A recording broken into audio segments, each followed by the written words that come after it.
Basmati rice കയ്യിലുണ്ടെങ്കിൽ പെട്ടെന്ന് തയ്യാറാക്കാൻ പറ്റിയൊരു ചോറിൻ്റെ റെസിപ്പിയാണ് കേട്ടോ കാണിക്കുന്നത്.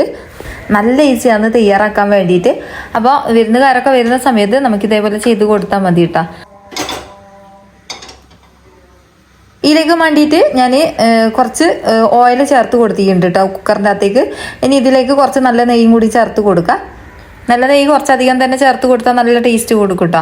അപ്പോൾ ഇതാ നല്ല നെയ്യ് ചേർത്ത് കൊടുത്തിട്ടുണ്ട്. ഇനി ഇതിലേക്ക് പട്ട, ഗ്രാമ്പു, ഏലക്ക ഇത്രയും സാധനങ്ങൾ ചേർത്ത് കൊടുത്തിട്ടുണ്ട്. ഒരു 4 ഏലക്ക, അതുപോലെ തന്നെ കുറച്ച് പട്ട, അതുപോലെ തന്നെ 2-3 ഗ്രാമ്പു, പിന്നെ ഒരു തക്കോലം, അത്രയും സാധനങ്ങൾ ചേർത്ത് കൊടുത്തിട്ടുണ്ട്.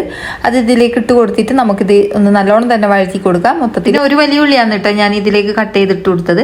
എന്നിട്ട് നല്ലോണം തന്നെ വഴറ്റി കൊടുക്കാം.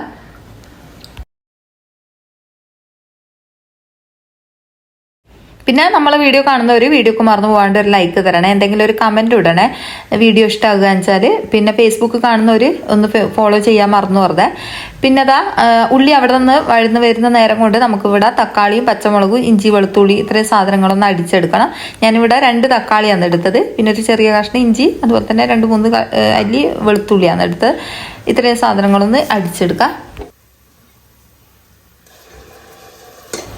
അപ്പോൾ ഉള്ളി വഴന്ന് വന്നു കഴിഞ്ഞാൽ ഈ ഒരു കൂട്ട് നമുക്ക് ഇതിലേക്ക് ഒഴിച്ചു കൊടുക്കുക. അടിച്ചു വെച്ച ഈ ഒരു കൂട്ടില്ലേ അത് ഇതിലേക്ക് ഒഴിച്ചു കൊടുക്കുക.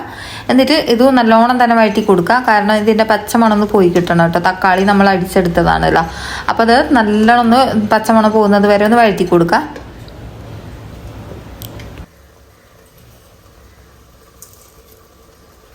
ഇതിലേക്ക് പാകത്തിനുള്ള ഉപ്പ് ചേർത്ത് കൊടുത്തിട്ടുണ്ട്.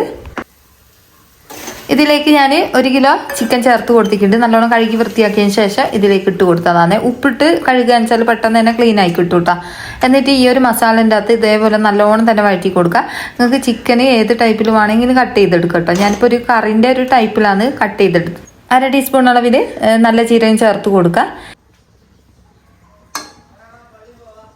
1/2 ടീസ്പൂൺ അളവിൽ ഗരം മസാലപ്പൊടി ഞാൻ ഇതിലേക്ക് ചേർത്ത് കൊടുത്തിട്ടുണ്ട്. നമ്മൾ വീട്ടിൽ തന്നെ തയ്യാറാക്കിയ ഗരം മസാലപ്പൊടിയാണ്. നമ്മൾ കല്യാണ വീടുകളിലൊക്കെ ചെയ്ത് കൊടുക്കുന്ന ഗരം മസാലപ്പൊടിയാണ് കേട്ടോ. അപ്പോൾ ഈ ഒരു ഗരം മസാലപ്പൊടി ആർക്കും വേണമെങ്കിൽ ഈ ഒരു നമ്പറിൽ കോൺടാക്ട് ചെയ്താൽ നമ്മൾ കൊറിയറായിട്ട് അയച്ചു തരും കേട്ടോ, ഏത് ഭാഗത്ത് വേണമെങ്കിലും. അപ്പോൾ ഇതാ ഇതിലേക്ക് പിന്നെ ചേർത്ത് കൊടുത്തത് കസൂരി മേത്തിയാണ്. ഉണ്ടെങ്കിൽ ചേർത്ത് കൊടുത്താൽ മതി. പിന്നെ അൽഫാം മസാലപ്പൊടി, അത് രണ്ടും ഉണ്ടെങ്കിൽ ചേർത്ത് കൊടുത്താൽ മതി. ഇല്ലെങ്കിൽ ടേസ്റ്റിനൊരു വ്യത്യാസമൊന്നും ഉണ്ടായില്ല കേട്ടോ. പിന്നെ ഇതാ ഇതിലേക്ക് ഞാൻ ഒരു പകുതി മാഗി ക്യൂബും കൂടി ചേർത്ത് കൊടുത്തിട്ടുണ്ട് കേട്ടോ. ഇത്രയും മതിയാവും. പിന്നെ മാഗി ക്യൂബ് ചേർത്ത് കൊടുക്കുന്ന സമയത്ത് ഉപ്പ് നോക്കിയിട്ട് ചേർത്ത് കൊടുക്കുക കേട്ടോ. ഉപ്പ് കൂടി പോകാൻ പാടില്ല. അപ്പോൾ ഇതാ നല്ലോണം തന്നെ വഴറ്റി കൊടുക്കുക. ഇതെല്ലാം കൂടി ഇട്ട് കൊടുത്തിട്ട് നല്ലോണം തന്നെ വഴറ്റി കൊടുത്തതിന് ശേഷം ഇതൊന്ന് നല്ലോണം തന്നെ വേവിച്ചെടുക്കട്ടെ ചിക്കന്. ഇനി അരി ഒന്ന് വേവിച്ചെടുക്കണം. അതിന് വേണ്ടിയിട്ട് ഞാൻ ബസുമതി റൈസാണ് എന്നിട്ട് എടുത്തത്. ഇതൊന്ന് ഞാൻ കഴുകി വൃത്തിയാക്കിയതിന് ശേഷം 1/2 മണിക്കൂർ കുതിർത്ത് വെച്ചതാണ്. അപ്പോൾ നമ്മൾ മസാല ഉണ്ടാക്കുന്നതിന് മുമ്പായിട്ട് തന്നെ ഇത് കുതിർത്ത് വെച്ചാൽ പെട്ടെന്ന് തന്നെ കുതിർന്ന് വരും കേട്ടോ. ഒരു മസാല ചെയ്യുന്ന നേരം കൊണ്ട് കുതിർന്ന് കിട്ടും. അപ്പോൾ ഇതാ അതിന് വേണ്ടിയിട്ട് ഞാനിവിടെ വെള്ളം അടുപ്പിലേക്ക് വെച്ച് കൊടുത്തിട്ടുണ്ട്. അതിലേക്ക് ഏലക്ക, പട്ട, ഗ്രാമ്പു കുറച്ച് മതിയാവും കേട്ടോ.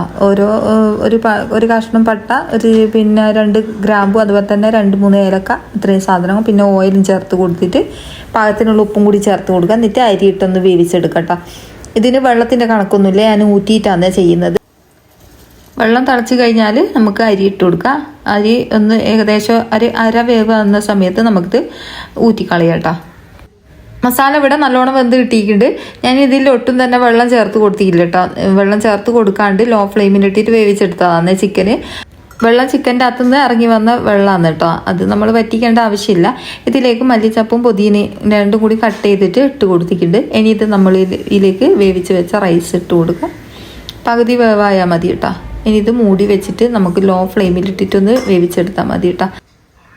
നിങ്ങൾക്ക് വേണമെങ്കിൽ ചാർക്കോൾ കത്തിച്ചിട്ട് ഇതിലേക്ക് വെച്ച് കൊടുക്കാം കേട്ടോ. ഞാനിപ്പോൾ പുകയൊന്നും ഇടുന്നില്ല. അപ്പോൾ ഇതിലേക്ക് ഞാൻ 2 മുളക് കുത്തി വെച്ച് കൊടുക്കുന്നുണ്ട്. എന്നിട്ട് മൂടി വെച്ചിട്ട് ലോ ഫ്ലെയിമിൽ അടത്തിയിട്ട് വെക്കുക കേട്ടോ. ഒരു 10 മിനിറ്റ് അങ്ങനെ വെച്ച് കൊടുത്താൽ മതി. പെട്ടെന്ന് തന്നെ വെന്ത് കിട്ടേ.